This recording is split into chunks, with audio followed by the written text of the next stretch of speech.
everybody. Quiet, listen to me. We're going to start a show.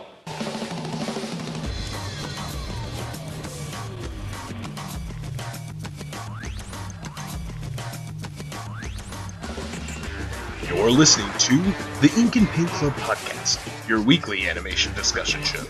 You can find episodes every week on the show's YouTube page, and if you like the show, subscribe and share it with your friends. Because that would be pretty rad. Hello, everybody. Hello. Hello. Hi, everybody. Welcome to another episode of the Ink and Paint Club podcast. My name is JD. I'm Melanie. And we have got special, our very best friend Casey with us today. Yay. Hey guys, what's up? Because we decided that the channel has been nothing but the Melanie and JD show for like the last 2 weeks. Need to break some of this up. Yeah, it's been pretty sad. No, it's because my computer's been broken. It's not enough that we live together. Jeez. No, Not but enough that you guys are engaged. Yeah. I know, Goddamn. getting married in a year, goddamn. I'm excited. So this past Friday, Steven Universe wrapped up its big month-long marathon of episodes. Woohoo. God damn, it was The long. Steven Town. What was it, I like? tell you what, there was a lot of A storytelling. lot happened. Yeah, a lot happened. God. Well, and it wrapped up the second season, didn't it? Third season. It started the fourth. Third season. It started This was the the fourth third season? Yeah, Yep. they just finished the third. I thought this was the second season. The Know Your Fusion. The last. I think the wait. Let me look at my episode list here. Hold I on. thought they were on season 2 for like ever. No, I think Know Your Fusion. What? Kindergarten Kid. Kindergarten Kid was the first episode of season 4. Oh. Yeah.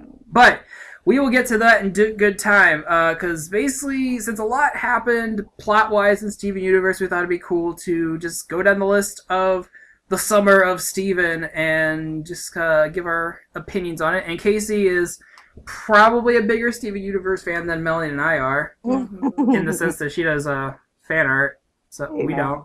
But Well, it's really good fan art. You guys should check it out. Put a link. yeah, in. we Put a will. link in the... We'll definitely link to Casey's art blogs and stuff. You should check her out because her art is rad as hell. Sweet. It makes me cry sometimes at how beautiful it is. No, I hope not. The tears just run Terrible. down. They're good tears. All right, so let's stop beating around the bush and let's get into this All right, let's big do it. list. Casey, you got your list over there? I do. Okay, cool. So they kind of just came out of the gate with the first episode. Steven floats, and they're just like, "Hey, by the way, Steven can fly now." Yeah, that was a boring episode to me. It kind of was, but I like that there's this joke going around on Tumblr. And it's the GameCube opening. Oh. And like that last beat on it is when Steven hits the ground at the end. Oh, I didn't even know. I showed that to you yesterday. I guess I wasn't paying attention. I don't know. I guess I found this episode interesting because it shows more powers that Steven has inherited from his mom. Yeah. It's kind of always interesting when he discovers something new and he's like doesn't know how to deal with it at all. Mm-hmm. Pretty much. Like he does later on. I do like the Right. part where he's like trying to figure out how to control it, and he's like naming a bunch of things that make him happy or sad, and he goes, "Mom." He's like, "Oh boy, this Yeah. is confusing." Yeah. I was just thinking about that too. Yeah. Poor Steven. Steven Mama drama is funny. It's interesting though how they do the mama drama, because he's not like in your face about it and like cranky and shit. He's so sweet and pure. He's just like, I don't know. So I don't know. I like that. I don't know. He's such a fun, pure character, and like I don't know. You don't really get a lot of that, and especially in American cartoons, but especially with like boys. Agreed. Like Yeah, I don't know. I like Steven Universe because it's like showing it's okay to feel things. yeah, like he cries and he's really gentle and cares He's about... emotional. Well, I mean, yeah, he's just He's the most sensitive out of the entire Crystal Gem he's team. adorable. Yeah, he's a great character. Because he's Yeah, human. and he's so complex too. Yeah, it's really great character writing. Definitely. Which we can get more into later as we discuss more Oh yeah, episodes. So. we got so much feels happened. So basically, that episode was just discovering Steven has kind of floaty powers. So. Yeah. All right. Which he uses. The next one I actually thought was really cool because I like the character Marty's. I like his like design. I don't know why exactly. Yeah. He's just. Oh man, I think he's really ugly. So Marty, I like that he's ugly. So who is Marty? Let everyone. So Marty, like a while back, they revealed that like Marty was this guy who worked with Steven's dad when Steven's dad was still trying to be a musician. He was like his manager or whatever, and then he kind of like left him. I don't know if he left him. He was just a dick, and Steven's dad was like, you know what? I don't need those. Yeah, pretty much. Steven's dad left him. Marty's an asshole. Yeah. Yeah, he really is. And it's kind of revealed that the character Sour Cream, that Marty is his dad, who was married to They weren't married. Vidalia. I don't think Were they married? I don't think they were married. Well, I think it was a. Marty and Vidalia had a child, which was Sour Cream. I think it was heavily implied that. Right. And then she married, who's the fisherman guy again? I don't know his name, but. Yellowtail, is that his name? Oh, yeah. Just Yellowtail. She married Yellowtail and had Onion. So Yeah. that's the big onionish family for you. But anyway, the episode Drop Beat Dad, like Marty comes back into town for, let's say, not so pure reasons. Well, he's coming to give Greg money. Well, that's at the end of the episode, yeah. I think that's what he starts doing, and then he. Well, gets he was there. distracted. Yeah, he was there because he's working for like a soda company, Yeah. which is an avocado flavored beverage. soda, which is disgusting. Which I bet the writers were literally in the room and they were like, "What would be the most disgusting thing to do?" I don't like avocados normally, so I like the part where like I think it's the berries like laying on the ground and he like just pulls up a bunch of chips and just like pours the soda on the chips. like this isn't even good for. It's so gross. That's. But I don't know. I like that when they get into like the family stuff of like all those Other characters. the surrounding characters, because That's one of the things I like about the show. It's like it shows the aliens and it also shows the human characters. Mm-hmm. But I like that it shows the human characters as like again like real people. Like it talks about like family issues, which I mean that's another something that you don't see in shows. Like I'm just thinking about like Adventure Time. There's not really much there about family shit. Other than his dad. I mean, kinda. And then like regular show, there's no like really dad issues there. So it's just interesting, especially because like he has a half brother and a stepdad. Like that's a real family. Like, Right, definitely. So I think it's interesting that because I was growing up and you watch cartoons, it was literally a mom and a dad and a brother and a sister. Like any show I watched, like Dexter's Lab was like that. It was very much the nuclear family Yeah. in every show. But Right. it's kind of nice, like, nowadays they're showing a lot more non-traditional families. Like, I mean, I'll even give it up for, Clarence. like, Clarence, and I think the Loud House has it, too. They actually, show gay parents. Oh, do they? I don't remember. Yeah. Mhm. Yeah, because I think the Loud House has two dads for one of the characters, and then Clarence I've only has seen two that. moms for I've one of only the seen those characters. few episodes. I've only seen screenshots, but... But okay, so yeah. Anyway, Sour Cream's dad comes back and kind of uses Sour Cream. It makes Sour Cream think that he's interested in him as a parent. and, like, yeah. helping his music career and Yeah, stuff. it turns out he's not. And then you learn in the episode that Sour Cream's stepdad is not so for it. But then at the end, he gets really like defensive because he's like, even though it's not my biological kid, like I helped raise him, so that makes me a dad, kind of thing. Yeah. Yep. Which I know it. I mean, I don't know what it's like to raise a child, but like, I kind of know.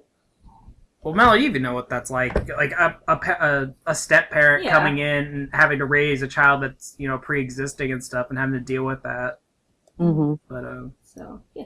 yeah. Anyway, okay, so I like that they're showing that kind of that weird So- family dynamic. at the end of that episode, Steven's dad gets rich. Yeah, so apparently it's Marty kinda sold one weird. of his songs to like a restaurant chain, and they used it as a jingle. So Greg made like what, $10 million. Something. Anyway, Yeah. I really want to talk about the next episode. So So yeah, so it leads right into the next episode, Mr. Greg, where There Greg it is just now a bazillionaire now, and um, is actually their first musical episode.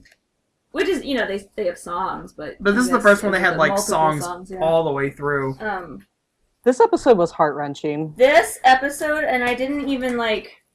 Because the first two, like the sour cream one and then the floaty one, like, okay, yeah, they were kind of heavy, but, you know, not with, like, the main characters, like, shit that you want to know.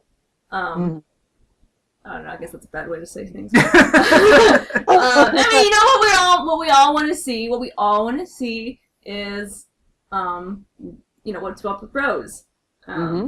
And so this episode kind of gave us some insight on Pearl's relationship with Rose, and what that feels like to have an unrequited love. Space lesbians. Jesus, babe. You didn't make it so unartsy. I'm not saying it's not beautiful. I'm just saying it's what it is.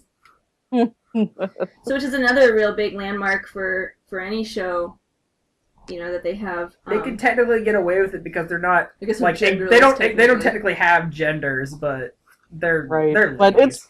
it's pretty clear that. And like Pearl has never come out and been like, I'm in love with Rose, even though it's highly influenced. But Yes. So anyway, this episode she goes with Steven and his dad on like a trip to basically New York. Yeah. It's not they don't call it New York, but Empire City. Yeah. I love that the only real world location they've given is Jersey. Yeah. Yeah. It's like it's all smoggy over there. Everyone from Jersey is mean. Yeah. Oh, I'm sorry, New Jersey. Sorry, not sorry. But so during this episode, there's a scene that everybody on the internet, unless you live under a rock, knows about, where Pearl sings this gorgeous song, and it's beautifully animated, just really gorgeously done. You could tell the artists and the writers just really put their heart and soul into this scene. You know, with Pearl just singing about how hard it is to let go. You know, she gave up everything for Rose. She left home, she fought in a war, you know, all for Rose. And she just loved her. You know, we still don't really know all the details behind that. No, we start getting more hints this time around, but... Yeah. And then as, you know, she sings the song, she says a line like, I was fine with all the men that would come into her life. Which... I get it, Rose! Which is weird, because, like...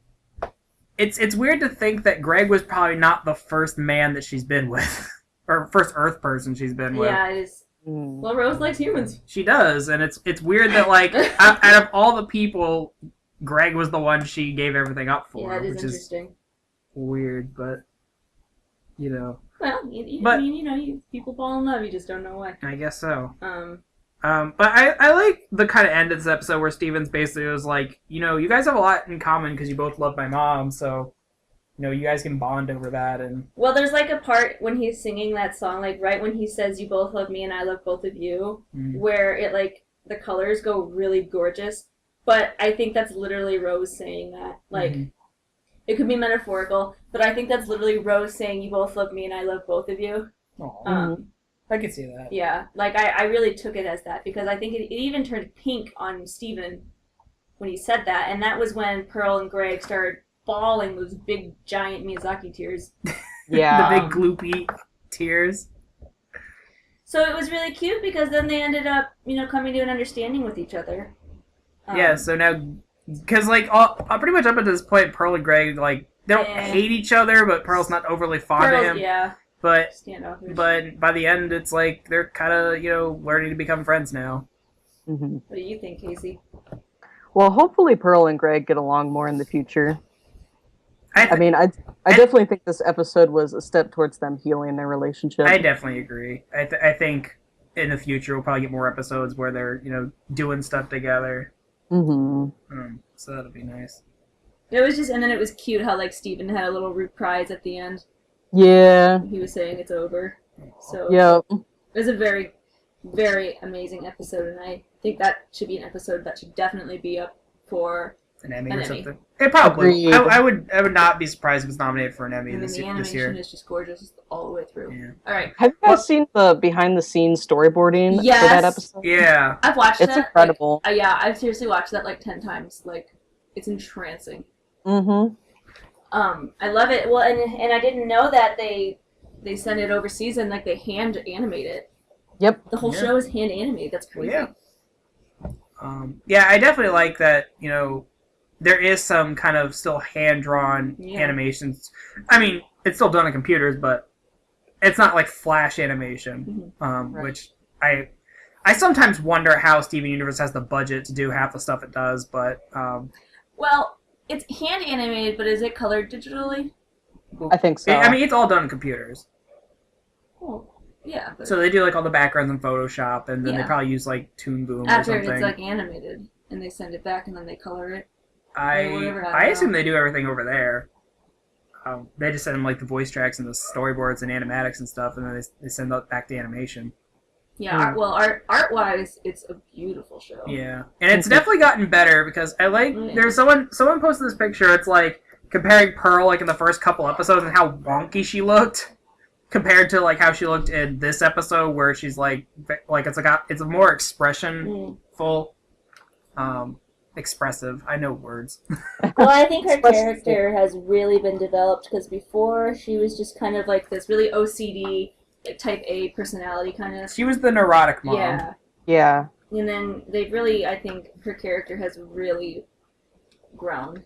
Yeah, and I think all the three gems have gotten a lot of character development lately. Yeah. Amethyst gets a lot of it here in a little bit. They're just Yes. yeah.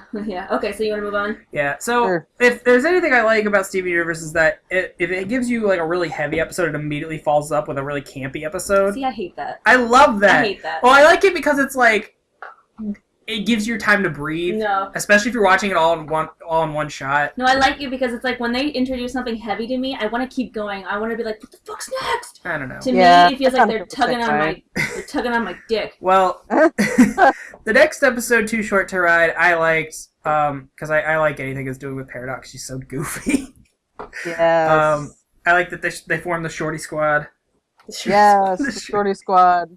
Well, So- to be fair, this episode did have some character development for Peridot. I mean, we Yeah. learned that she doesn't have powers unless you take into account her very weak magnetic powers. Yeah, which came out of fucking nowhere. Yeah, Right, Which and it kind of makes sense now that I think about it, because it's like, how were you controlling like those little robot arms and stuff? Right. But she didn't even know she had. Yeah, I guess. But yeah, so towards the end of the episode here, Peridot discovers she basically has Magneto powers, so she can control metal. Not very strong ones, though. I mean, she just figured it out. She's like Steven. She's just learning Yeah. powers slowly and figure. I mean, I think Steven just now has control over his shield and bubble now. Mhm. It's been what, like I'm 4 not, seasons? I'm not like a huge Peridot fan. Like I could take her or leave her, but I will say, as far as like character writing goes, like holy crap, like seeing her from like the first episode she's introduced to like how she is now is just great character writing. Like how she went It from really being, is. like how she went from being an enemy to now she's like Their just best friend. yeah, like it's great. Oh, it's yeah. So basically, this episode is about Peridot coming to terms with her her limitations, I Yeah. guess. Yeah, it's good. Like she's small now. She doesn't have her limb enhancers anymore, and she doesn't have any powers. She can't transform or do anything that the other gems can do. Mhm. But then at the end, she figures out she has metal powers, so that's cool. And something that I've been not interested, but noticed is that like a lot of people online like really ship Peridot and Amethyst. But I feel like in every episode for a while with them, Amethyst is just super annoyed with Peridot. Well, Like it just doesn't seem like and I didn't really want to. Just because it's relevant. Steven Universe fan people, calm the fuck down. Oh. Yes. There. seriously. Okay. I think it was just like last week. And Casey, do you remember the person's name at all? Lauren Zook. Yes, Lauren Zook. So and Casey, if I'm getting any of this wrong, please correct me because I'm reciting this offhand. oh, you're talking about the Twitter thing? Yeah, so a storyboard artist for Steven Universe basically decided to leave Twitter because she was getting harassed because people who were, my understanding is basically people who were like pro Amethyst Peridot togetherness.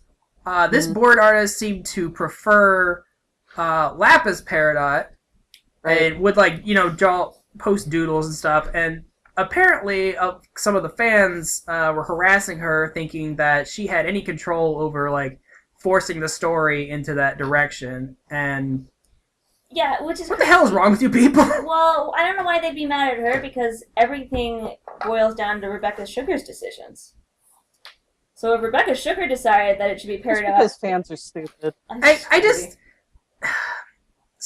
Steven Universe fans are not the only ones, and it's not all of them, but a lot of fans in a lot of things just seem very entitled, and it's now because we have this, like, you can just directly talk to creators now, and they can get immediate response of things.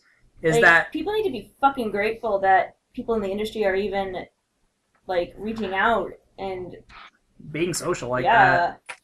Because they could just be like, fuck you, I have an awesome job. Like, basically. No, but I mean, it's... I hate seeing anyone basically bullied off social media. Yeah, I mean, Leslie Jones of Ghostbusters left Twitter because everyone's making racist comments of her a couple weeks ago. It's really messed up. So I think everyone just needs to chill out. It's just... I understand that this cartoon is important to a lot of people, but it is just a cartoon, guys. It's not real. Exactly. Right. If you want to draw shipping art of whatever you feel... Yeah, you are fully entitled to do that. Eating out Garnet's ass. Whoa! Even though Garnet... Yeah, I mean, you could do that. That would technically be a three-way. Melanie! Oh, God. You know what? Here's a joke. You need to look it up now, because... I'm not going to look I bet there's art out I don't want to see it. But anyway... Well, here's the thing, right? Yeah. Like, people who do shipping art can be so uptight about their quote-unquote OTP that anything that goes against it is automatically up for their, aggression, essentially. I got OTPs. I don't get pissed off people who are objectifying. But Casey brings good insight into that, because she has a lot of OTPs that she's passionate about, but she's not... Do you? Yes. Yeah. Have you seen her Tumblr? Yeah. But she's not like a dick about it. Yeah, right. I mean, it's fine. I think that's what this boils down to, is that you can like a thing, and you cannot agree with someone else about that thing. Mm-hmm. Just don't be an asshole. Like a lot of people want Mabel and Dipper to be a thing. Ugh. That's illegal in pretty much every state. Yeah, but that's not okay. That's definitely not okay. That's incest. Alright, anyway. That needs to be spoken. Amethyst just seems very annoyed with Peridot in the latest episodes, and I don't know if it's... Yeah. Well, just because Amethyst has been being moody. She's been moody. She is seriously, we'll get to her moodiness. Okay. So... The new Lars. Let's move on to the next, the new Lars. Another random... Yeah, okay. This is one of those things where, like, Steven gets a new power, and you're just expected to go along with it. In fact, they almost seem like it was a thing he already knew how to do. So Steven just goes to sleep one night and realizes he can astral project into other people's bodies and basically possess them like a ghost. Is he Danny Phantom now? This episode was creepy. Yeah, it was weird. Yeah, and I think it showed, like, I like when they get into Sadie and Lars' relationship and, like, how kind of fucked up it is. It is a weird, it is a very interesting relationship, but it's crazy relatable in my opinion. Yeah, because it's like, she obviously has feelings for him, and we don't know what he thinks. He's just kind of a dick. Like, yeah, I think he does have feelings for her, but he's just so much of a dick that... Because we've seen this kind of with Lars before, when he was like, he's old friends with Ronaldo, and like he's easy to throw someone under the bus to make himself look better. And I think that's the thing, is like he's embarrassed of Sadie. He's embarrassed of pretty much everyone that isn't like the cool kids. Like, he likes hanging out with her, and I think he really like but he really like admires her. Yeah, has fun with her, but he doesn't want anyone to know that. But she's kind of short and kind of pudgy and not iconically cool, so I think he's a total dick about it. And she even says in the episode, she was like, "You blow me off, and then just come back later like it's nothing." Like, what do you actually want? And then it's, I don't know, it's an interesting dichotomy. So it is weird. Yeah, it's kind of sad. Have you heard the thing where like people think Lars is transgender? Yeah, I don't know. I'm not sure I'm 100% behind that. I did like getting to see Lars' parents though. Just has these very, like, upstanding parents. Oh my god, can we please talk about how when Steven was in Lars, he woke up naked and with a nudie magazine? Yeah! Like, And it said Joyce. It's really weird. It's so great. But it's so appropriate, because of course he'd have a nudie bag. Oh my god, Steven was like, I must respect Lars. And he was like closing his eyes and shit. I'm naked. Oh my god. Nikki. I was like, that was way more than I've ever wanted to see. Yeah, and it's kind of interesting. Like, Steven trying to navigate basically an adult situation when he's in Lars. He's basically telling Sadie everything that he thinks Lars should be saying to her, not like what he probably thinks. Yeah, and she's just like, fuck that. Yeah. Oh, and also we discovered that Lars is in high school. Okay, yeah. For the longest time, I thought Sadie and Lars were at least like in their early 20s. Yeah, I see. Because they're running a fucking store that's open until like midnight. And you never see anybody else working there, so I assume that they were like the sole. Well, not like the boss, but like. But yeah, like the managers, like the sole workers. Yeah, but. And I still don't know, is like Lars in high school and maybe Sadie? Maybe Sadie's like 20? I don't know. Yeah. Because if so, then I would be kind of grossed out by Sadie being into him, but... Yeah, they don't really... Because they didn't say that she's in school or anything. I don't know. The brief times you've seen her mom. She lives at home with her mom, so Yeah. who knows? Also, I love that Sadie is like really into horror movies. That's so cute! There's like all these... Is Casey still there? Yeah. Oh yeah. Oh, okay. Sorry. I'm just listening to you guys. No, that's good. Yeah, I just thought that was kind of a... Because we kind of saw that when they had that movie club episode where they were sitting around watching a horror movie. So it's kind of funny that like that's actually kind of Sadie's thing. And I like... it's like, again, you're right, it's like all these little minor characters, but they develop them so much, like in that episode where Steven was trying to get her to do the talent show. Mm-hmm. Oh yeah, that was sad. Yeah, like you just realize just how like timid she is and shit. Oh, it's just interesting, but she's also badass when she needs to be. Mm-hmm. Yeah. I don't know, I very much relate to Sadie because I feel like we had the same body type. Yeah. She does remind me of you. Yeah, so I don't know, like she could be really shy at times and really extroverted when she needs to be. But she sticks up for people that she really cares about, so. Yep. Yeah. Okay. So the next episode I thought was kind of interesting. Beach City That Drift. was a dumb episode, Mike. I liked Beach City Drift. I got some weird subtext from that, and I don't know if you guys got it. If got the same thing from it. So basically, this dickbag, what was his name? Kevin. Thanks, Casey. Thanks. Dickbag Kevin from like the first time we saw Stevani when he was like basically forcing himself up on her. Him, I don't know. Teaching us all good kids about consent. Right. But so we see him again, and he's like, I guess a racer or something. Pisses off Stephen Connie because he's rude to Steven's dad. And then like Steven gets like uncharacteristically pissed off about this, and he even says that he hates him. Like, and he doesn't. Steven just uses the word hate. Yeah, it's just very uncharacteristic of him. Like even he doesn't even hate Jasper or the diamonds. Like right, but Kevin he has much disdain for. Well, maybe obviously it's a kids show. And maybe Kevin would have been more forceful if they could show more. So maybe Well, that's kind of the subtext I was getting with this because basically they Connie and Steven fuse again, and because obviously they're kids, they can't drive a car, but they want to challenge Kevin to a race to beat him at his own game, just to show him up. So they could say they beat him or taught him a lesson or something. But I kind of get like this. I don't even know how to explain this. They're basically trying to show that like you don't need to like get revenge or someone. That's gonna be on the recording now. What was that? Don't ask. Thank you for undercutting everything I was trying to say. You didn't have to bring attention to it. What's it gonna be? Anyway. You could have just let it go. Did you just seriously fart? My beautiful future wife, everybody. I've had really bad gas all day. Oh my god. But anyway, I like that they're basically trying to show that, because what Kevin did and what they were mad about was like taking over them and, kind of fueling their actions and stuff. Well, I think Steven was more angry than Connie. Connie was just kind of uncomfortable. Yeah.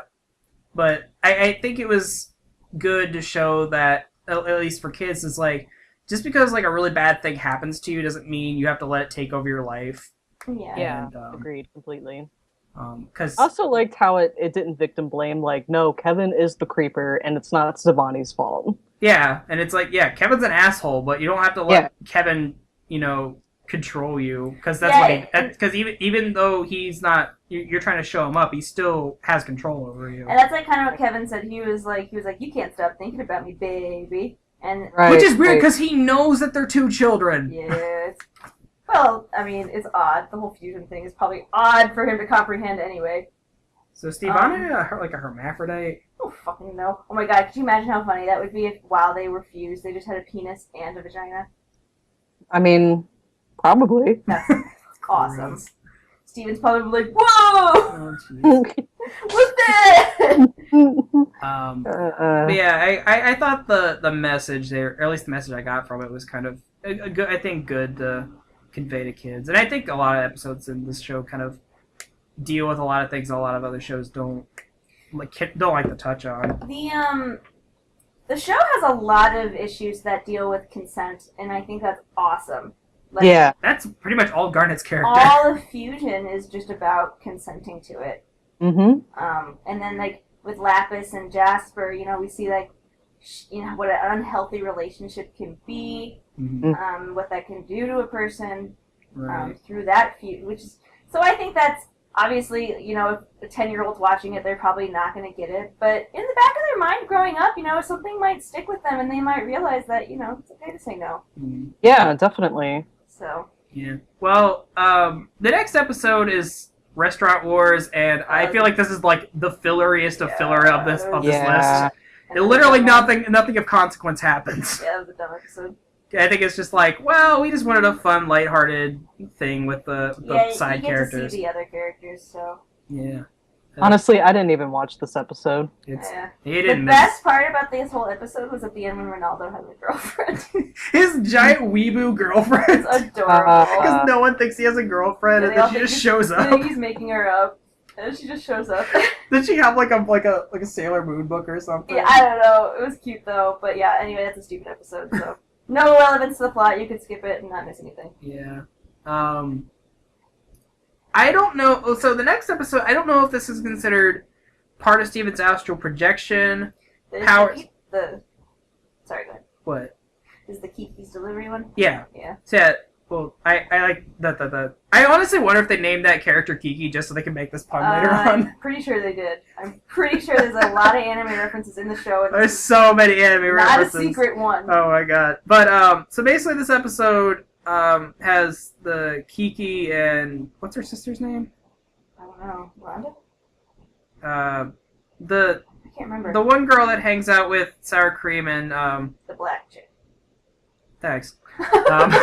But basically that, you know, she's having nightmares because her sister's constantly throwing her responsibilities on there, and Steve. Steve Stress nightmares. she's having stress nightmares, and basically Steven can go into her dreams through astral projection, I guess. So I guess yeah, that's the thing. I guess it's a subset power. I think it is. It's probably just one and the same with how he took over Lars's body. I'm sure it's just Yeah. something like that. And there's another anime reference in this episode too. But this isn't the first time that he's had weird dream powers. Like with Lapis, he was able to talk to Lapis. Oh, that's right. in his Yeah, dream, that's true. Yeah, that was a while back. And so yeah, you know, it's not the first time that we've seen this power. Yeah. So it wasn't like a whole, this is going to affect the plot. I think it was more developing Steven's power kind of episode. Kind of like the Yeah, floating yeah. episode. And again, teaching kids how to say no.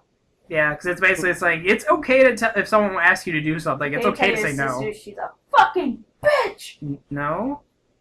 But I do like it even after she tells him no. Her sister's Yeah, like, she's yeah, like, okay, I was bye." kind of being a dick, Yeah. and, you know, she needs a day off. Yeah, I love how the sisters are just, like, nice to each other, you know? So many shows you watch where characters are just, like, It's, their whole character is, like, pettiness. well, yeah, Yeah. it's kind of refreshing to see, I mean, aside from Lars, all the teenage characters are, like, really upbeat and positive. Yeah, like, they're not... Like, even in Gravity Falls, the teenage characters in that were just kind of dicks.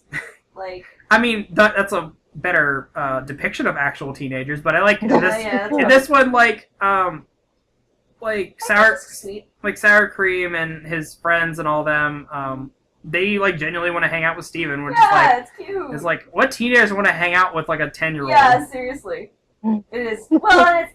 Yeah, I mean, it's such a small little town, and I'm sure it's, like, you know... Yeah. Right. It's no big deal. So. Well, Steven's kind of an exceptional, child. Yeah, they all know he's got like weird abilities.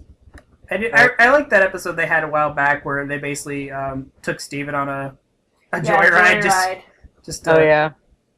Yeah, and he was. They were all talking about their problems, and then he was like, "I'm my mom, but not really." And then they were like, "That's fucking heavy." Oh Jesus. Sorry, I'm looking up some stuff real quick. Jenny. Fucking Jenny, that's whose names I was forgetting. I am horrible at remembering character names. Well, like, I remember who they are, and then when someone asked me, it's like, who are they? It's like, not that prominent of characters, so. I do like the... Lars wants to bone Jenny so bad. Yeah, that's true. I like how in the episode when Lars is being really nice to everybody, they all love him, like, and then when he's like, I was a completely different person and none of you said anything, like, oh my God. Which is interesting to me because, so many kids I have are dicks because they think that's, like, the cool way to go. Like, I know that sounds cliche, but that is literally what's in their brain. And it's like, you know what's cool? Nice. Being kind. Yeah, basically. Hey kids, you know what's cooler than drugs? Respect! Basically. So fucking respect. Alright. The next episode was kind of interesting Monster Reunion, because I love Monster Reunion. Because we saw Centipedal come back. I thought that was kind of weird. I don't know how I feel about it. Like, I want to say it feels kind of forced, like a fan thing. Like, the characters, we loved Centipedal, and they're like, oh, let's bring her back. Like, maybe. Really? I thought it was really important to the plot because it dove deeper into gem corruption. Yeah, and it shows like the corrupted gems aren't necessarily evil; they're just kind of confused. Yeah, that seems to be this season theme. The cluster was the one season's theme, and now we got the gem corruption is this theme. Mm-hmm. So it's gonna. I hope they go into that more because Jasper got fucked up. Jasper's fucked up right now. We'll talk about that in a minute. Alright, so Centipedal. Yeah, so it was kind of cool, and it's kind of interesting, the show, because basically Steven's trying to have kind of halfway fixes Centipedal, so it kind of has a more humanoid form. But then the Centipedal's trying to communicate with Steven, and he just thinks she's just scribbling all over paper, but she's actually writing out in gem language. Right. So it's like, no, she fully understands what she's writing down and what she's saying to you. It's just you don't have the capacity to understand it yet. Yeah, Pearl was like, oh, she had nice handwriting. Yeah, it's very nice. But so she drew a picture and basically and I didn't really get this when I watched it, but after I went back and was reading some stuff on Tumblr, so basically she says the diamonds to end the revolution, they blasted this sound and fucked everybody up. Yeah, corrupted all of the gems that were left on Earth. Even their own. Yeah. Be interesting to know more about that. I don't know. I really hope they go more into the fight and stuff. Yeah. Yeah, me too. This string of episodes, they kind of start touching more on the diamond stuff, but not fully yet. Yeah. So I really hope that they really get into that more. Yeah, and so we just found out that Rose shattered Pink Diamond. Mm-hmm. Yeah. Which is spooky. Yeah, that's a couple of more episodes down. Okay, yeah. So. So Alone at Sea was interesting. Alone at Sea was really heavy. Where they're on the boat. Oh. Lapis. So I really like Lapis. When her character was first introduced, I just fell in love with her because she's got a cute little dress and she's all blue and she's got fucking water wings. That's adorable. I really like Lapis, but then she got all fucked up and now she's all she's coming around. She's just so jaded and angsty now. She's becoming less grumpy. Well, I mean, we have to look at her situation. Absolutely, I know. She was literally melded with someone who hated and abused her for months. I'm so used to anime storylines where shit goes down and then they're over it the next episode. Yeah. So that's something cool that this show does. Yeah, this episode really carries stuff from episode to episode. But I didn't mean to interrupt you, Casey. What were you saying? Oh no, it's cool. I already said it. Lapis is literally fused with Jasper for months, and that would be a hard thing to deal with because you're not just in a room with somebody that hates you. You're like literally sharing a body with them.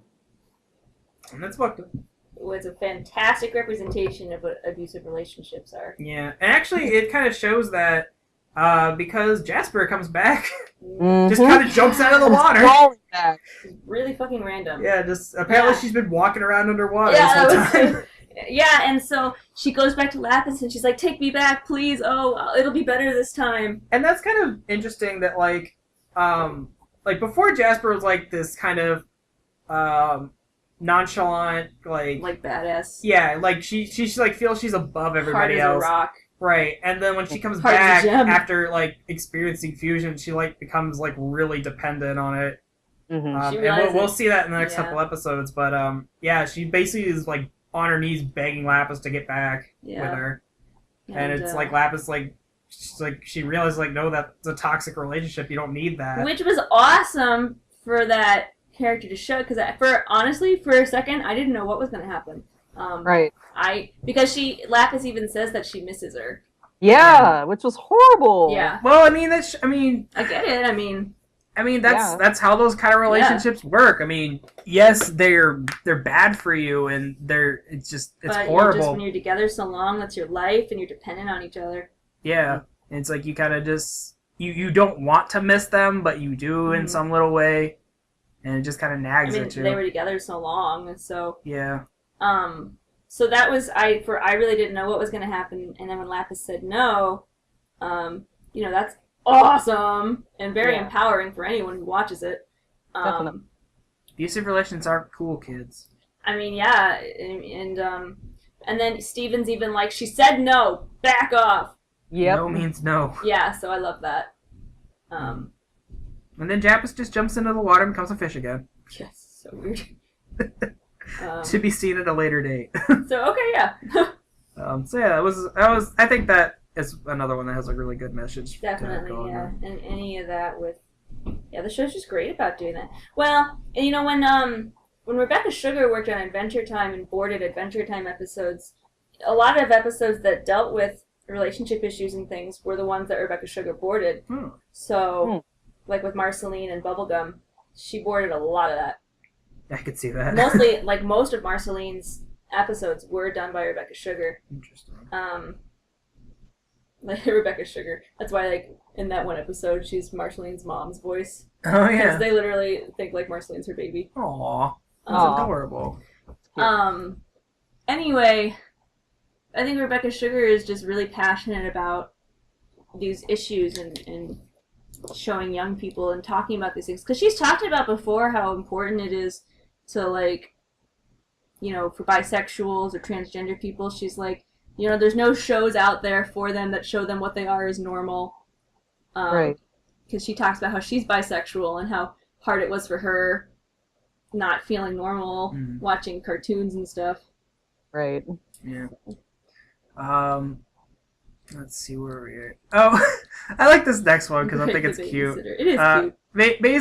So basically, Greg the babysitter flashes back to an undetermined amount of time, but basically Steve is not born yet. Sour Cream is still a baby. It's basically just showing like Greg and his relationship with Rose, and I like all episodes with young Greg. It just kind of shows he's kind of irresponsible Mm-hmm. a little bit, because basically his whole thing is that he goes. You see Vidalia again when she's like a mom. That's another reason why I think Sour Cream was definitely an accident baby, is because she's alone. Yeah, because she's like telling Greg, like, "Hey, can you watch my kid so I can go to work?" And he's like, "You gotta go to work. That's so not your style." And she's like, "You know what? It's like, I got a kid. I got responsibilities now. Yep. So and she's alone. I mean. Yeah, Greg or Marty just kind of ditched her when the kid happened. So that's shitty. But I think this episode was kind of cool because it's like Rose starts understanding what children are.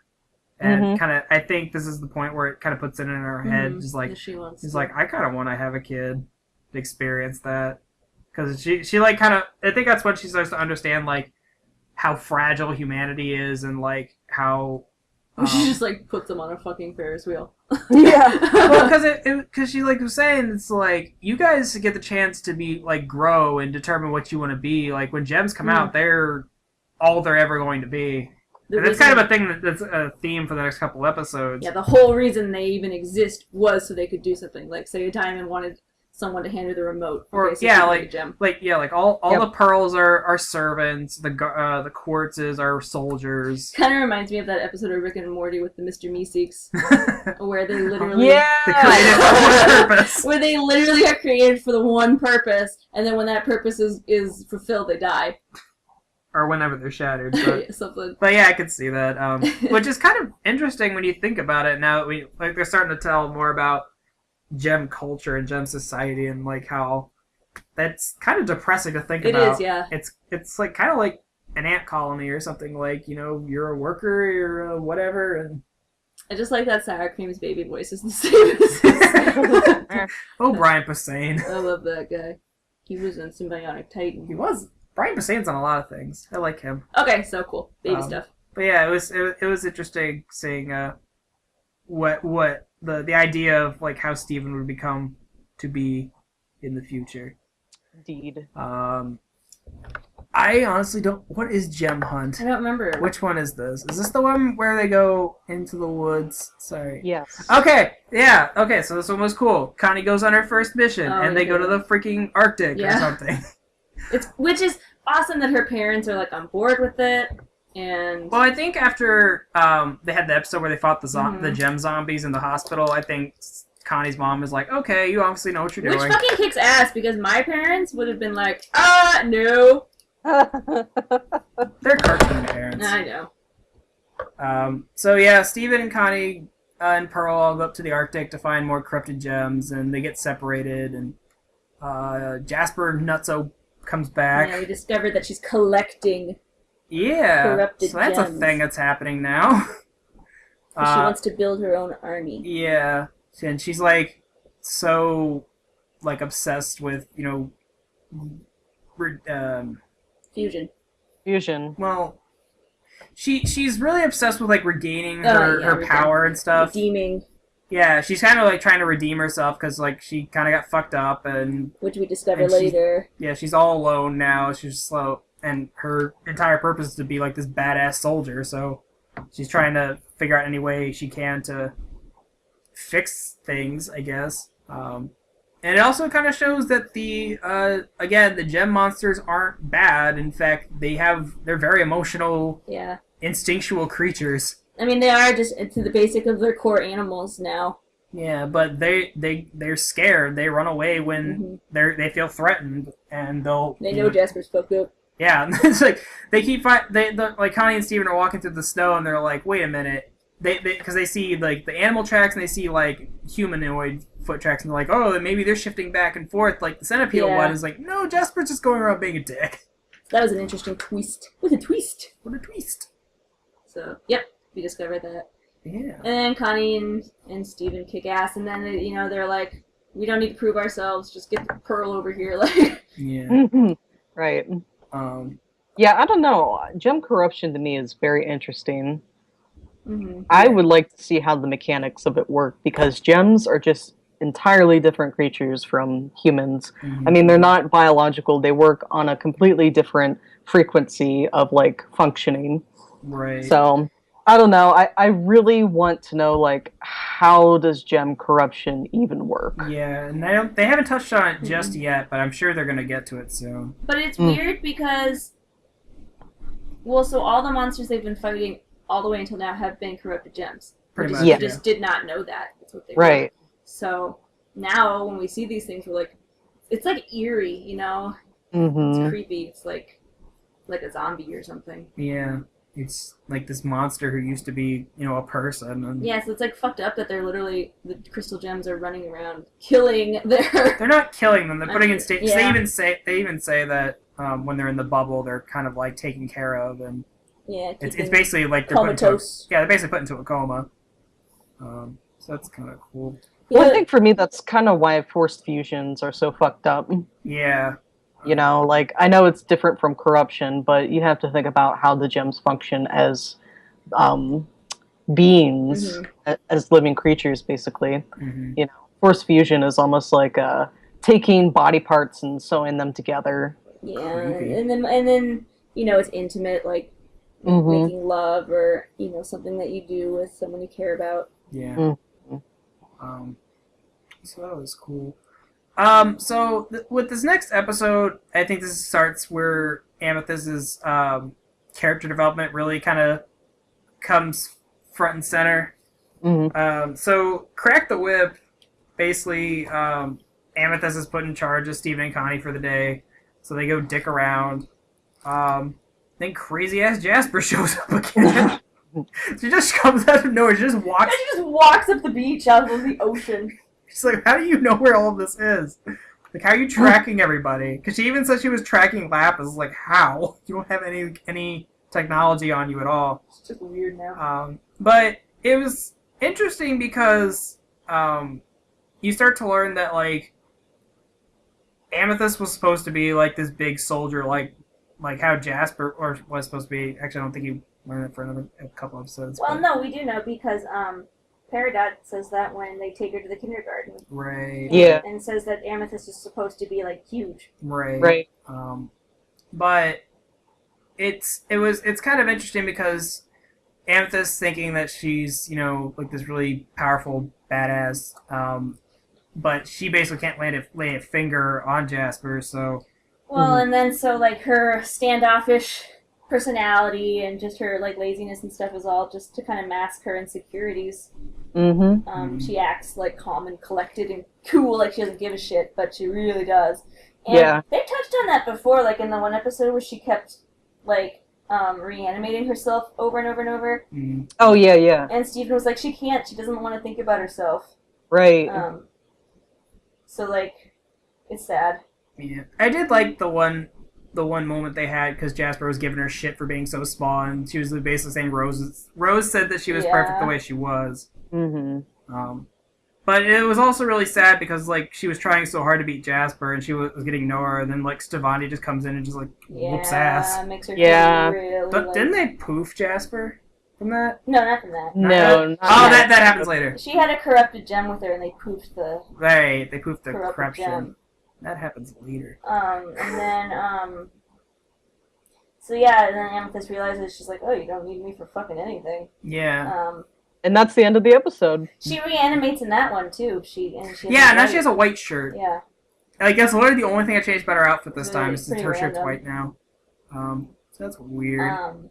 But the next episode, Steven versus Amethyst, was kind of cool because, like, Steven's still in training, to learn how to fight better, and Amethyst basically decides to come along to, I guess, not try to, because she's really bent out of shape about losing to Jasper so bad. She wants to make herself stronger. Right. So basically, Steven and Amethyst have a pissing contest, basically, trying to see which one of them is worse. Yeah. Because they're having, like, this sad fest where they're basically like, no, I'm worse than you are because I can't do this shit. Well, I can't do this They're shit. like, that was amazing! Yeah, I thought it was kind of cute. It was cute. But it was kind of, it's good for a character because it's like, you may not be what you were designed for, but, you can be whatever you want to be now that you're here. Amethyst kind of reminds me of, like, and this is going to be my teacher shit coming in, but she reminds me of, like, a student who was, like, taken away from their parents and put into, like, foster care or something. In the sense that, like, your parents were fucked up and they can't handle you, you don't belong with them. And then when a kid is, like, readopted, sometimes those underlying feelings can be there, like I was born with this fucked up thing, and, I'm not like my parents, I'm not, like, normal, I'm not correct. Like, Amethyst was born of this shitty thing. She's not a true crystal gem in the sense, I guess you could say. And they always kind of make her feel bad, even if they don't mean to. Yeah, it's a lot of unintentional. Yeah. Especially Pearl. Yeah, fucking Pearl. Pearl puts her foot in her mouth all the time. Yeah, she really does. It's like, just think before you say things, please. So that was kind of a nice little character moment for both of them. But hoo boy! All right. The first half-hour special episode of Steve Universe. Bismuth. Goddamn. Bismuth. Who I like. They got 2 actors from Orange Is the New Black this season. So we got the lady who plays Crazy Eyes. On that show to be Bismuth, and I thought it was kind of cool. So basically, Steven goes back into the Lion, and we've seen this like a bunch of times. Basically, there was a bubble in Lion that had Bismuth's gem, and it's been there for several episodes. Every time Steven goes in there, and this time he broke the bubble open on accident, and Bismuth came out, and it turns out she was a long ago crystal gem. And she's a blacksmith. And she's the blacksmith. Yeah, she made all the weapons. And so we're like, the whole time we're like, oh shit, why was she in there? Why was, Rose keeping her kind of hidden? Oh, what's going on? Well, because as far as the other gems knew, like Rose said that, we don't know what happened to her. Yeah, she just disappeared. She probably died or something. But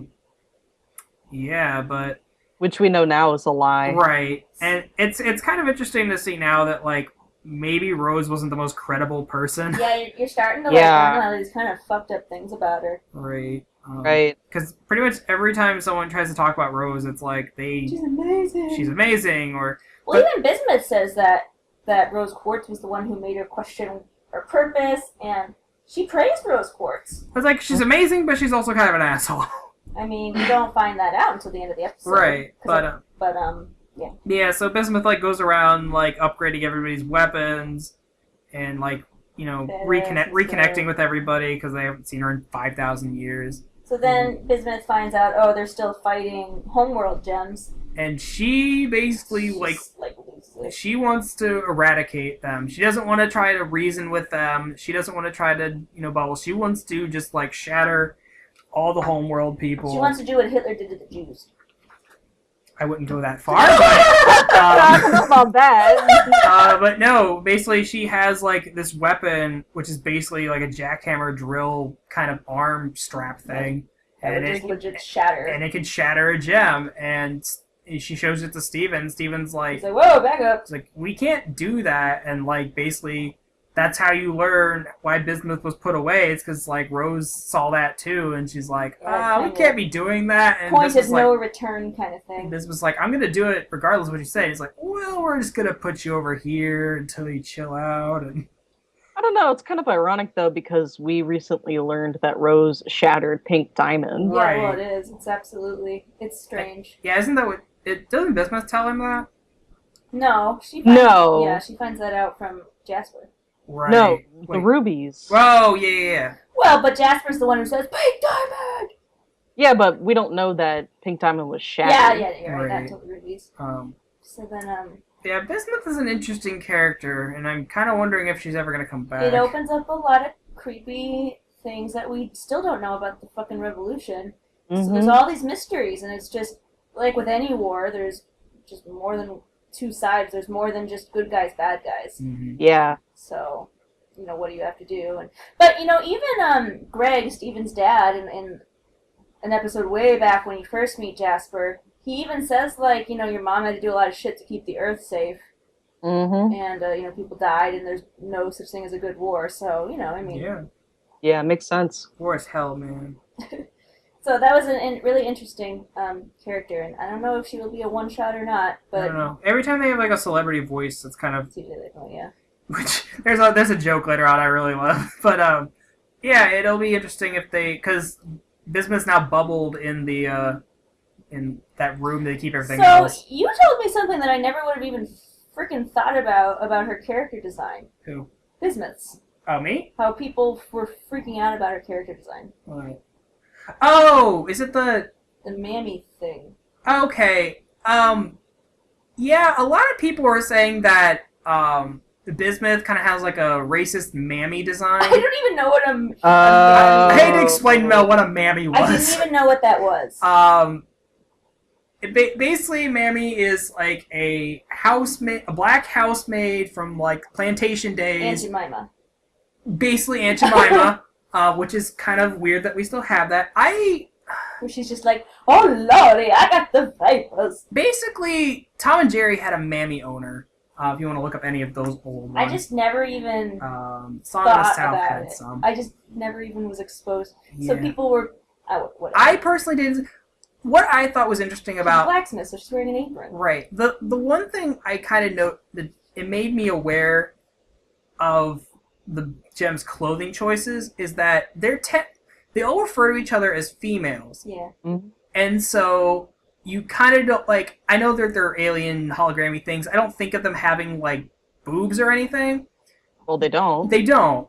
But the way that all of them are dressed so far is to Has been, yeah. it's been like to the point where you could conceivably think that they'd have them, but with Like with Bis- Garnet, she's like got an Yeah. oval shape and well, in the sense that they've got clothing covering that yeah, area. well, yeah. But with Bismuth is just basically wearing an apron Well, and has a very masculine build. And even one of the rubies only has like suspenders on. Right. But you see a lot of Bismuth's like chest Yeah. and And even her back is very exposed. right, and she, you just see a lot of skin, and it's interesting. The thing is like, oh, well, they are all females, but Bismuth obviously does not have breasts or anything. Right. She's just got that apron on, and you see a lot of the chest, and it's like she does have a very masculine build, kind of like how Jasper has a very masculine build. Mm-hmm. So it's interesting to see like all the different body types that everyone has. Yeah, Jasper is masculine as fuck. Oh, she's beefy. She's badass though. She's a Dragon Ball Z I character. love Jasper's character. She really is. She's pretty much a Saiyan. She's a fucking great character though. Like I don't know if she's done. I'll be kind of bummed. I would have loved to have seen more of her. We'll see. But all right, so So I there's a I don't remember what episode it's from, but it was in this stretch of episodes, and there's an episode I think is from Gem Hunt, and it's this picture of Jasper, and she's got like doing like this fist pump thing. Someone's like, if you just put a spoon in her hand, she looks like a cereal mascot. Oh yeah, So someone just put a spoon in her hand and give her a bowl of Fruit Loops. it's really funny. I want to put that in a Yeah. cereal box now. Oh my god, I want to make that like I gotta put that image somewhere. It's beautiful. Okay, so Beta. Okay, so it's kind of a two-part episode, Beta and Earthlings. So basically, this episode, the important thing to know in this episode is, Amethyst feels like shit because she finds out she was supposed to be exactly what Jasper was supposed to be, thanks to Peridot. Yeah. We go to the kindergarten The Beta kindergarten. Yeah, that Jasper was made out of. We find out that Jasper is literally Like caging up. perfection Right. in gem form. And we Right. find out that's what Amethyst should have been like, so Amethyst feels super fucked. And then we find out that Jasper's been collecting all these corrupted gems and putting them in cages. Yeah, because she's building up her army. That's the end of that episode. Then it moves into Earthlings. Yeah, so Earthlings was interesting because we get two fusions, technically. Oh yeah. Yeah, because Gross. we see So Amethyst goes on a rager and fights Jasper, and she doesn't do so good, and she's really depressed, and Steven basically convinces Amethyst that she's not alone. They're both kind of messed up, and it's okay, and her and Steven come to this really delightful and adorable understanding of each other, and brings them closer together. and then we learn then they Steven confused with the Fucking gems. fuse. And- Smoky Quartz. Okay, Smoky so Casey, what do you think about Smoky Quartz? Smoky Quartz design for me is a little awkward. It's so awkward. Yeah, it's Like, weird. it's weird that, like, they have a third arm growing out of the Yeah. elbow of one of her arms. She is derpy, like But all the it's- other fusions are really like, I don't know, like elegant and well designed. But I think that's really says a lot to their Yeah. characters, because they are kind of like the derpy. they're the dopey, jokey characters, so of course their fusion's gonna be a little off. Yeah, it's cute. Yeah. But I like that, I basically like when they fuse, they basically just, everything they say is a pun. Yeah. I don't know. I think their weapon is really cute too, like the big yo-yo. Yeah, because it's weird when every time they fuse, they basically have to fuse their weapons too. So I it's love like, that so it's concept. like Sardonyx has a hammer, and Yeah. Opal has a bow and arrow, so it's interesting. Like, what is a whip and a shield gonna make? It's like, of course it's gonna make a yo-yo. It's like the coolest fucking idea like ever. Just how creative. Yeah, and I like that you can summon multiple ones and do like these weird trick Yeah, shot things. it's so cute. And that was So they kick ass and Smokey's actually our other Orange is the New Black. Yeah, the girl who plays Nikki on Orange is the New Black is Smokey, which I did not like when I knew. Yeah, I didn't realize. I didn't realize that until Tumblr told me, and I couldn't really hear Well, her she until was- like the later episode. She was really briefly in that episode anyway. Well, I honestly thought like when Smokey first shows up, I thought that was just Amethyst's voice actor, but when they get like to the last episode we're gonna talk about, I definitely could hear her. in Orange is the New Black, Nikki is the character that has a lot of drug problems, the long, really crazy, shaggy, like almost blonde red hair, Yeah. shit ton of eyeliner. But she's a jokey kind of character, like lighthearted, even though she's So really I think fucked up. that was perfect casting It for really that. was perfect casting. And I love that these characters, or these voice actors, are like just going full into like the mythology of this show without any like almost no questions, and it fits really well. Honestly, this show has some really great voice acting. Yeah. Yeah, it really does. Um, But I think it's really awesome that they did the Orange is the New Black characters in Steven Universe, because that show is, I don't know, Casey, if you've seen that show. Not really. That show is very empowering to women. Right. it's very pro woman. And so I really like that they put those actors in this show. It's just nice. So. And I bet you anything like Rebecca Sugar was like, I like this show. I want to work with these people. Probably. Let's get them in here. Yeah. These are my favorite characters. I want to meet these people. Both characters in that show are lesbians. Like. Nice. But so that was kind of cool. And then Jasper fuses with the corrupted gem. and So that was weird. So that was really gross and really weird. And then when that didn't work out, Jasper was like, "Nobody wants to stay with me." Yeah, that was pretty sad. Yeah, Jasper kind of like has an emotional breakdown Really for a bit fucking there. heartbreaking. So what I want to know is, did she get corrupted because she's literally just beaten down now, or was she, or is it an infectious? I think it's an infection because she fused with the corrupted gem. She now has that infection. It's like an STD. Kinda. Well, yeah, that's what I wondered. But then I don't know if it's like if she literally is just so fucking broken down now, like. She can't win no matter what. Nobody wants to fuse with her. She's stuck on Earth. You know, every attempt that she's tried to redeem her pink diamond has failed. Is she just corrupted because she's giving up, like, hope now? Or I honestly think it's just because she fused with the corruption gem. Okay. But yeah, basically she becomes corrupted and they have to poof Jasper. Yep. So you finally, it's Fucking very Peridot does. yeah. That's right. Yeah, technically, Peridot poofs her. That's And at the end, she's like, "You're welcome." Yeah. so smug. That was delightful. But yeah, it's interesting to see the Jasper's little nose gem. Yeah. Oh, and I love how Amethyst is like, "Come here, sis." And like, Oh, bubbles man. her. Heartbreaking. That just really got me. Like, Because they're both quartzes, so because like they've been butting heads for so long, and even if Amethyst doesn't want to compare herself to Jasper, she couldn't help it. I mean, they're both quartzes and blah blah blah blah. That's just really heartbreaking. So yeah, that's some heavy shit there. Steven feels. Steven feels. And that's when we find out about Pink Diamond. Yeah.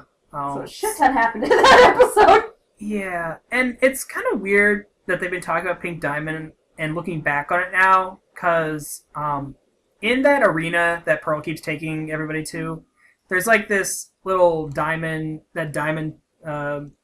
emblem that has like the 4 diamonds and stuff, and the pink one is broken in the background, and it's always been there, and it's kind of weird looking back, like they've planned a lot of this out. Yeah, they show a lot of things, like little things like that. Like I went back and rewatched the entire show, just for shits, and you notice so much stuff. Like they have everything planned out. Oh yeah, It's been seeded this crazy. entire time. Yeah. So you go back and like if they're like the murals of the diamonds, like Pink's diamonds will be off in the shadow or something. Like, Yep. More show too. spooky. So back to the moon. Right. Back to the Moon is.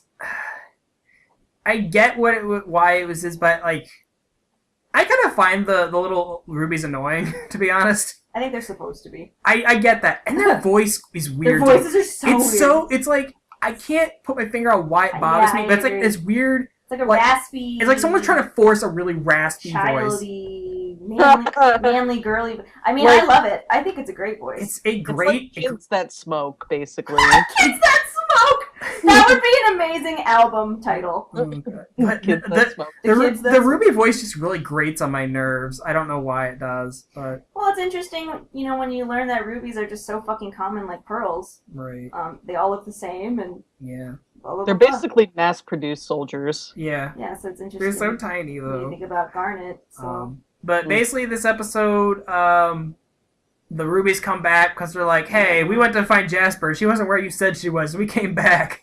Yeah, that's basically Which it. we knew was going to happen at some point. So basically, Amethyst has to spend the entire episode pretending to be Jasper, which is interesting that, like, seeing Jasper be purple.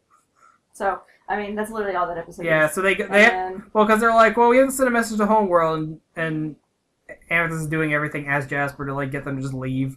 But Well, this is the episode where we learned that Pink Diamond was shattered. yeah, it was Right. actually shattered, and you know, Pearl and Garnet, like, knew they were just keeping it from Steven, like...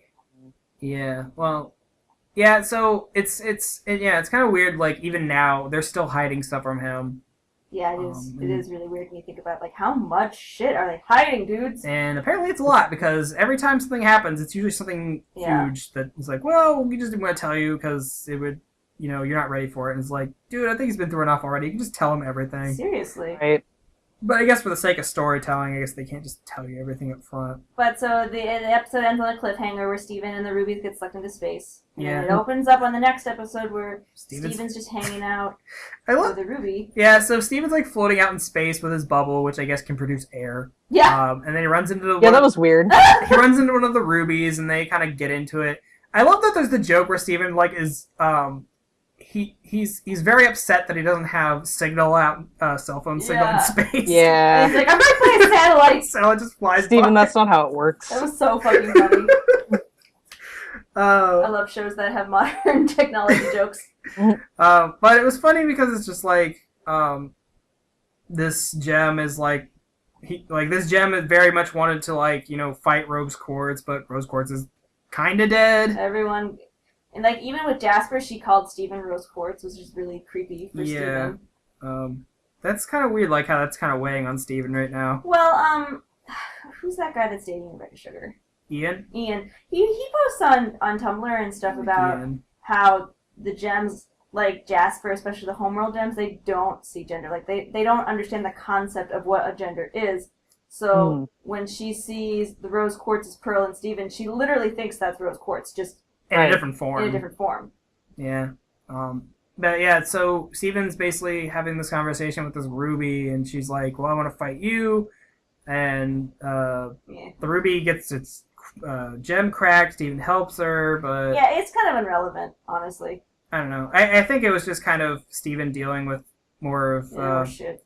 Kind of like the shit that his mom did, and like kind of coming to realization what Like, all. just how fucked up everything is. Yeah. I don't know, man. That Ruby had some serious bloodlust.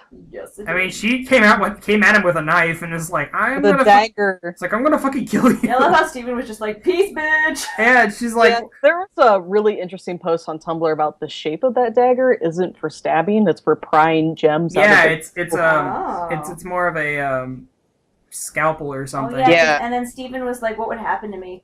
He's like, what? He's like, you got prey by gems. Like, what would happen? Yeah. Probably not something good, Steve. So you know, Lost blood I think would the come fact out. that they even like focused in on that line as much, well, they'll probably come back to that. Yeah.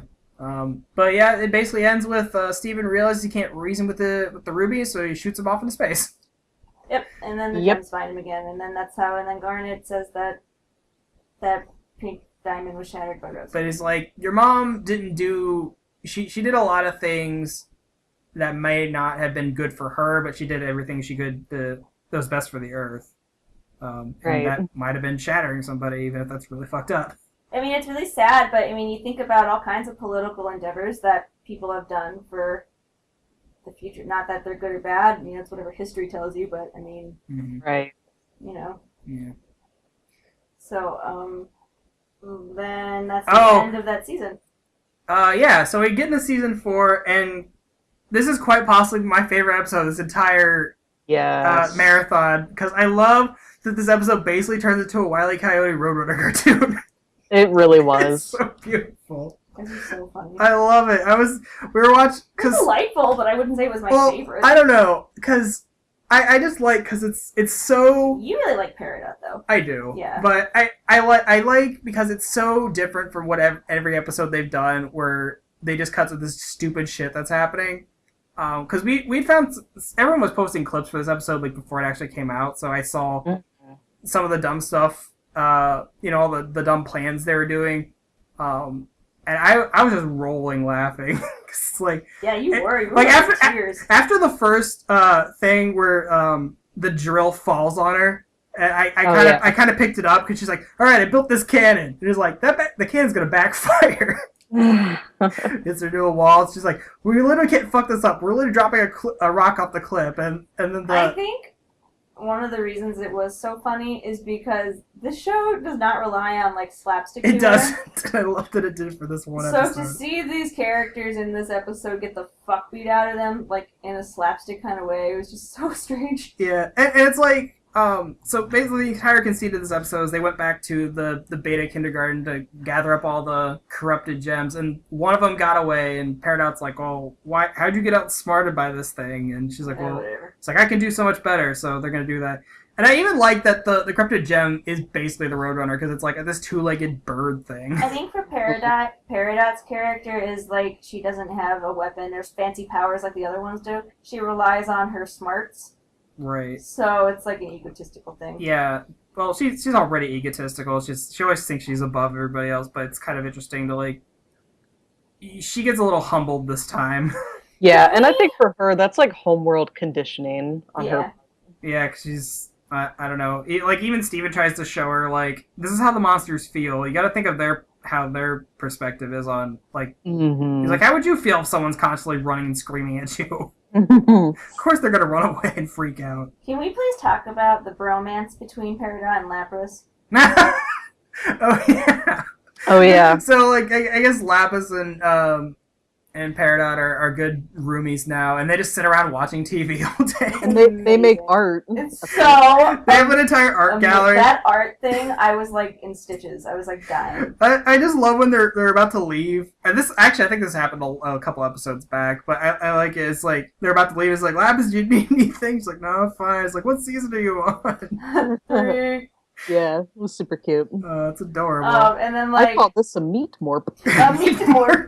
Or like Peridot was like, we decided to make music, but without the sound, instead with things. It's like, that's called art. Art. I love it. It.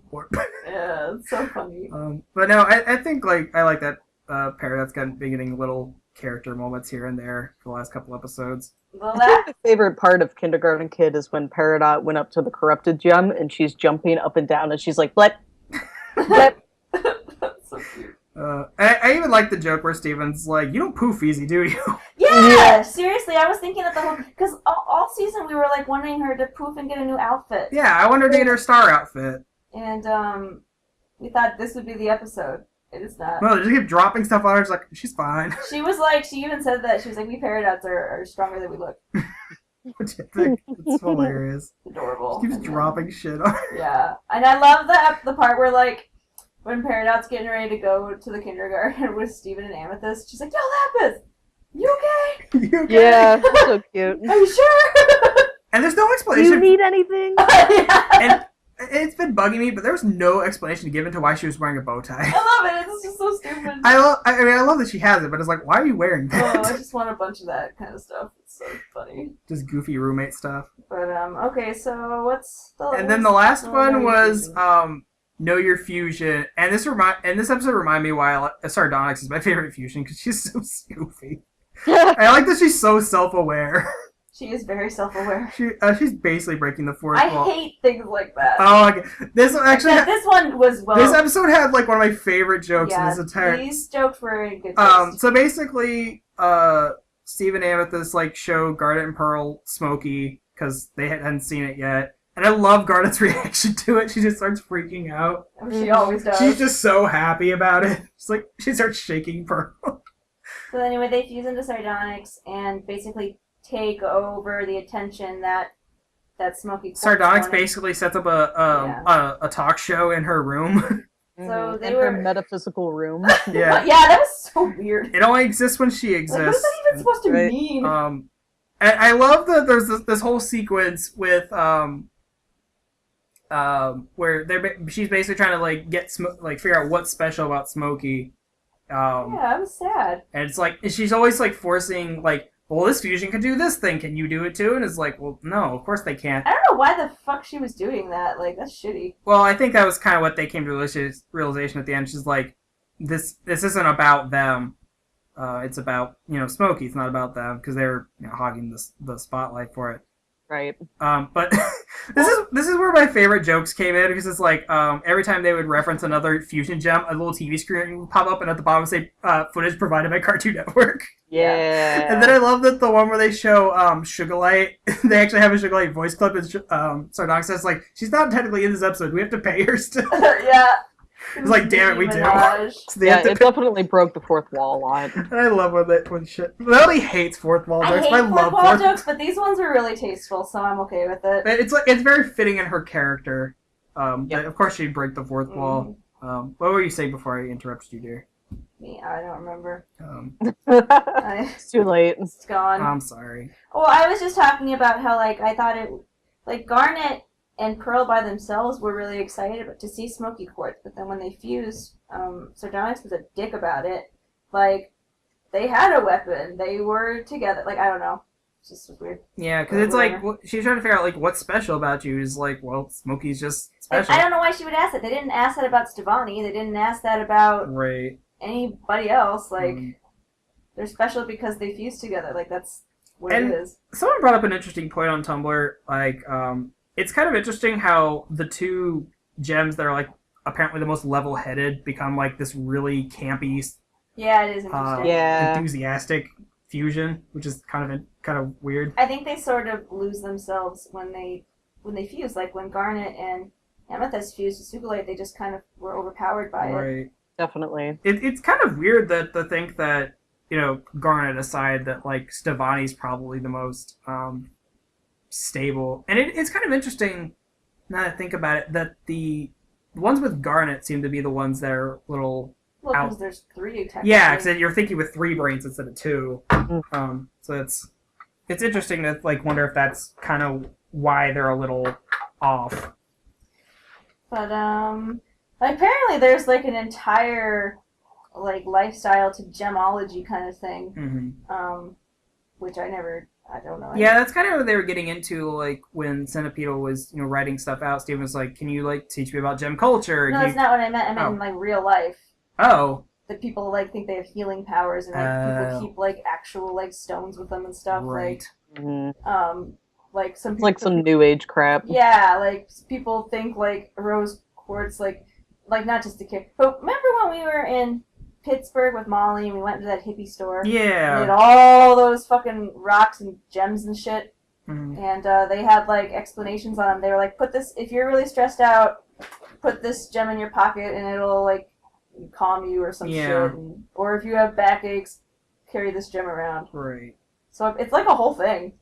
So I wonder if Rebecca Sugar obviously is. I'm sure she's aware of it, because I'm sure, like, because I think I was reading something that were like certain gems are associated with certain personality types, and the gems that are represented in the show kind of portray those personality types. Mm-hmm. So I'm sure Rebecca Sugar is aware of gemology in some capacity, at least. It'd be interesting to know, why are rubies and pearls so, like, everywhere? Manufactured and but, like, mass-produced. But you only know of the one sapphire, and, I mean, they talk about other gems and stuff, but, like, how many more lapises are there? And Right. Yeah, it's kind of weird knowing now that, like, there's multiple versions of this same kind of gem. It's freaky. Because, like, in the beginning, it's like, oh, that's just their names, or Yeah, that's what exactly. their thing Like, is.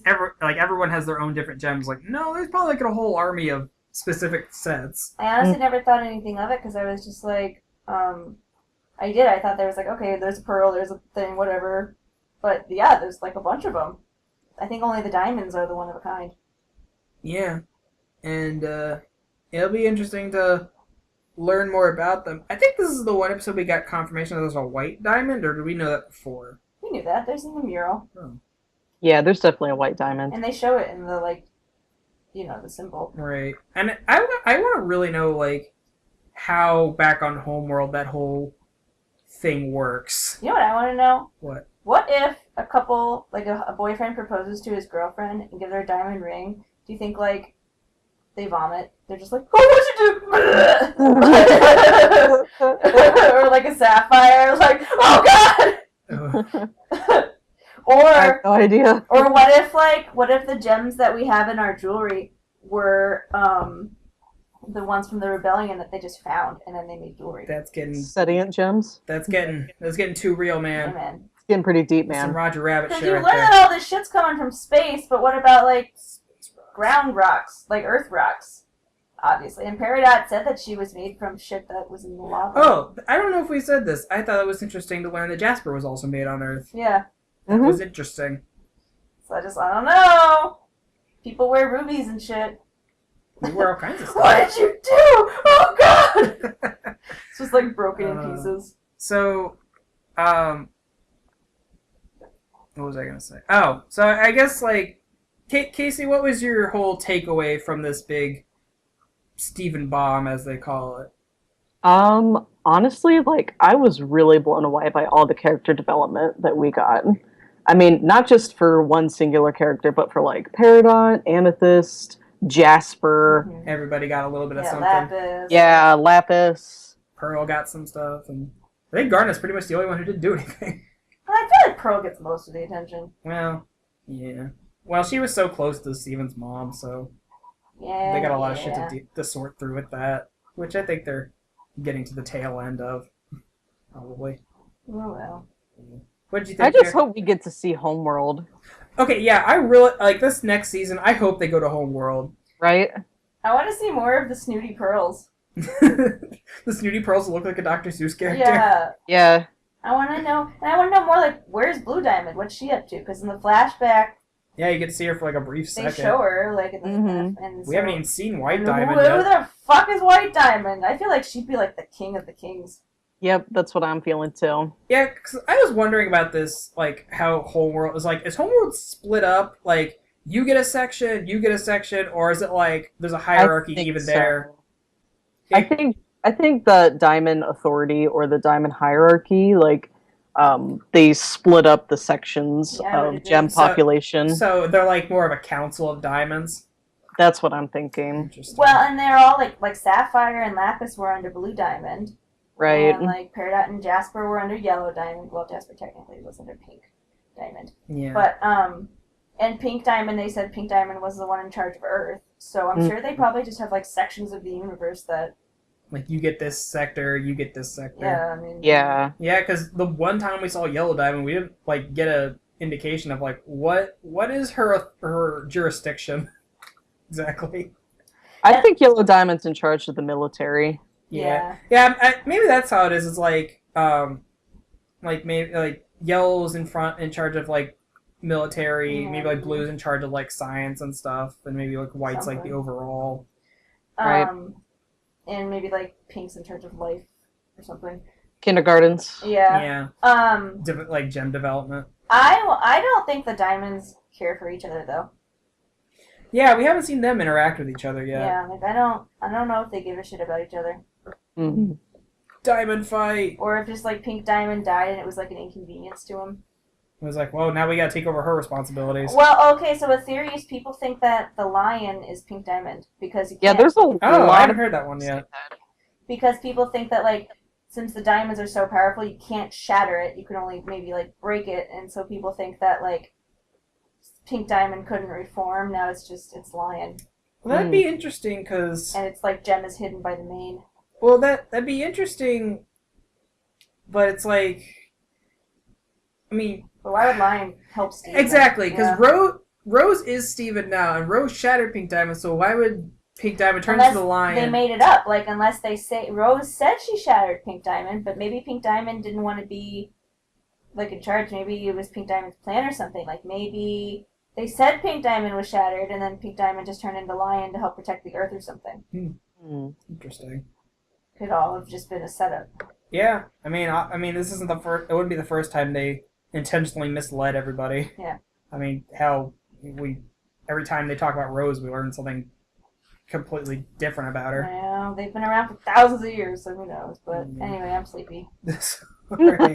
Well, I think what we all take away with this is good job, Steven Krooniverse. Yeah. Yes, definitely. You done good. They work hard. It's a beautiful show. You can tell that they really put all their heart and soul into it. And what is really baffling to me is like, okay, they had this like month-long string of episodes, and now they're going immediately back into weekly episodes. Like, we're getting a new episode on Thursday, I think. Well, geez, they went like 2 months without anything. I guess that's true. And They had then, enough build-up. and I was just like, seriously, what the fuck? And so now they're just like, boom! Yeah. Episode, you know, like, Well, because The Steven Nuke. yeah. I mean, I haven't really kept up with it, but like the thing, I think I've said this on previous episodes, but I always thought that Steven's Universe's scheduling was weird because like it seems to me that like Adventure Time and Regular Show are always and Clarence are always on a weekly thing.